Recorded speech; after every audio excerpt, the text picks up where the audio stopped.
a través de las redes sociales, un buen hermano se lamenta de algo de lo que se lamentan varios católicos, y es el tema de la ausencia de sus obispos.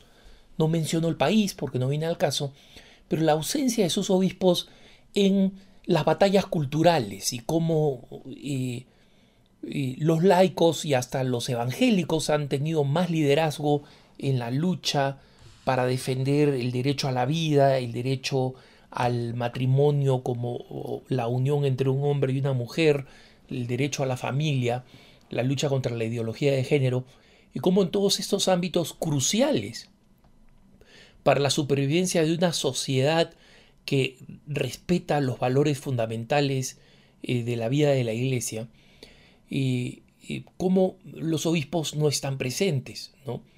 Entonces, lo que le puedo decir a este hermano y le puedo decir a todos los que sienten de alguna manera esta realidad en su lugar, es señalarles que no es una situación ideal, pero tampoco es una situación extraña para la Iglesia. Justamente una de las cosas que llevó a San Juan Pablo II a viajar tanto por el mundo es porque muchas veces los fieles en distintas partes del mundo, no en todos los lugares que visitó todo el mundo, ¿no? Pero muchos fieles se sentían como ovejas sin pastor, ¿no? Sentían que no tenían una conexión con la iglesia. ¿Por qué? Porque tal vez el sacerdote que los dirigía era un buen sacerdote, o un sacerdote mediocre, o un sacerdote menos que mediocre, y además no veían una autoridad que pudiera corregir a esos sacerdotes, que marcara el ritmo de la iglesia, el ritmo de la iglesia local, el ritmo de la diócesis, ¿no? Y allí donde hay obispos dinámicos que son líderes, como la arquidiócesis en la que tengo la gracia y la fortuna de vivir, una arquidiócesis ya de hace muchos años, con grandes líderes, uno detrás del otro, incluyendo a mi arzobispo actual, se siente, hay una diferencia sustancial, la iglesia está viva, ¿no? Y sin embargo, hay que entender que esta situación no es una situación anormal, es una situación que acontece. Y San Juan Pablo II, volviendo al ejemplo de San Juan Pablo II, lo que quiso hacer es establecer el ejemplo de un pastor vivo, y sin ninguna vanidad, él simplemente estableció el gran punto de referencia de pastoreo, a ser el verdadero pastor de las ovejas.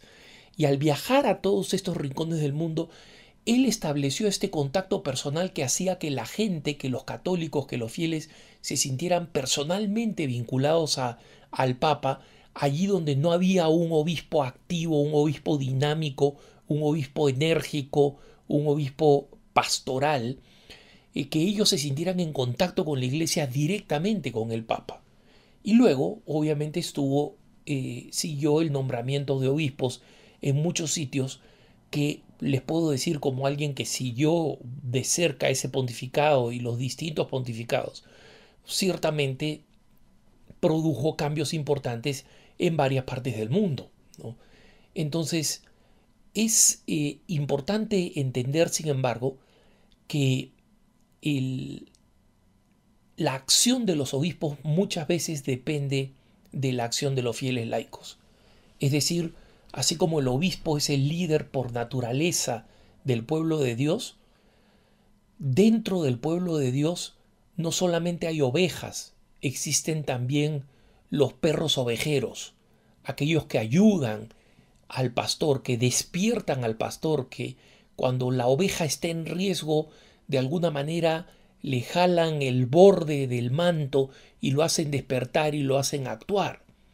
Y muchas veces a muchos laicos, sin ninguna autoridad especial, les corresponde ser un perro ovejero, siempre al servicio del pastor, siempre bajo las órdenes del pastor, pero protegiendo a las ovejas, cuidando a las ovejas. ¿Y cómo sucede esto? Sucede con la acción devota, como Santa Catalina de Siena, una mujer que había recibido una educación formal mínima, ¿no? Y que podía ser descrita como eh, insuficientemente culta como para dirigirse al Papa, lo motivó para que dejara Aviñón y el confort de la corte francesa y que volviera a Roma a gobernar la iglesia, ¿no? Y lo hizo mediante cartas constantes. Entonces nosotros podemos escribirle cartas al obispo, pedirle a otros fieles que hagan lo mismo, que le escriban cartas, que hagan sentir la presencia del obispo, que organicen iniciativas en las cuales visiten al obispo para que el obispo vea fieles entusiasmados, energizados y se sienta contagiado de esa energía. Es decir, hay que despertar al pastor. Muchas veces la tarea del perro ovejero es la de despertar al pastor. Y eso nos toca a veces hacerlo en la parroquia y a veces nos toca hacerlo en la diócesis. Entonces, la primera característica de el que despierta al pastor es que jamás lo hace con ira, jamás lo hace por resentimiento y jamás lo hace por una cuestión de motivación individual y personal. Porque a mí me gusta esta forma, yo lo denuncio. Entonces, tenemos gente que realmente asusa y acosa a los pastores por temas que son de absoluta devoción personal. A mí me parece que esta vocación se debería promover y entonces torturo al obispo o torturo al sacerdote para que se haga esa vocación. Ese tipo de servicio no es el servicio que espera la iglesia, ni es el servicio que hay que darle a la iglesia. Lo que hay que hacer es despertarlo para que sirvan en su responsabilidad universal, en su responsabilidad común, no que haga lo que a mí me provoca, sino que haga lo que le corresponde hacer como pastor de la iglesia. Y si en una situación de confrontación cultural el obispo está callado y el obispo tiene que hablar, al obispo hay que entusiasmarlo a que hable. Los católicos pro vida, pro familia, pro matrimonio tienen que invitar al obispo a un evento para que él vea que hay energía, que hay capacidad para apoyarlo. Hay que escribirle, hay que animarlo, hay que suplicarle que hable, hay que escribirle para que hable, hay que hacerle saber a los sacerdotes. Pero lo más importante es entender que hay que realizar activismo. Porque este hermano me pregunta, Alejandro, ¿cómo puedo hacer para que mi pastor sea pastor, que vuela a oveja, como dice el Papa Francisco? Despertándolo, despertándolo. Para eso hay que hacer activismo católico. Hay que insistir, hay que pedir, hay que suplicar, hay que juntar a otros fieles, hay que organizarse, hay que organizar eventos. Esto yo lo veo en varias diócesis en donde literalmente los fieles han animado al obispo a tal punto que lo han energizado y lo han convertido de un obispo que era relativamente tímido o inseguro o incómodo de hablar en público en un verdadero león, en un verdadero defensor de los grandes principios de la fe dentro de que la prudencia exige. Y acá les cuento el testimonio de un amigo mío, europeo. Él es de un país de Europa Central y había dejado su país hace 25 años.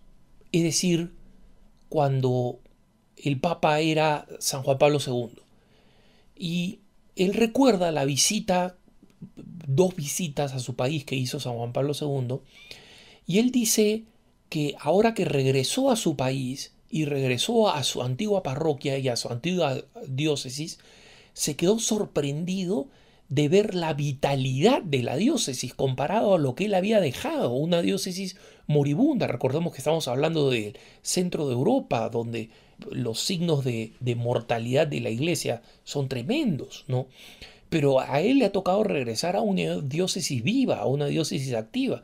Y él dice, lo que más me sorprende de todo esto, lo que más me asombra de todo esto, es que el pastor es un pastor activo porque ha sido despertado por los fieles. Este ha sido una conversión de los fieles, ha sido el sueño de San Juan Pablo II, que finalmente ha cambiado una generación de fieles, y los fieles son los que han pedido que el obispo sea más activo, que el obispo esté más involucrado, porque los laicos han comenzado a organizar actividades, a organizar eventos, congresos, encuentros, reuniones de oración, reuniones de meditación, simposios, y a invitar a expositores importantes, a revitalizar la iglesia local, y eso ha tenido un impacto en el obispo. No ha habido agresión contra el obispo, no ha habido insultos, no ha habido reclamos, ha habido simplemente un clima de exigencia a los obispos.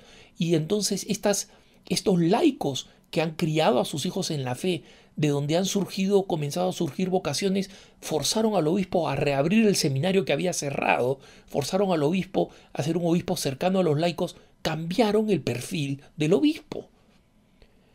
Pero eso no sucede si es que no hay activismo católico.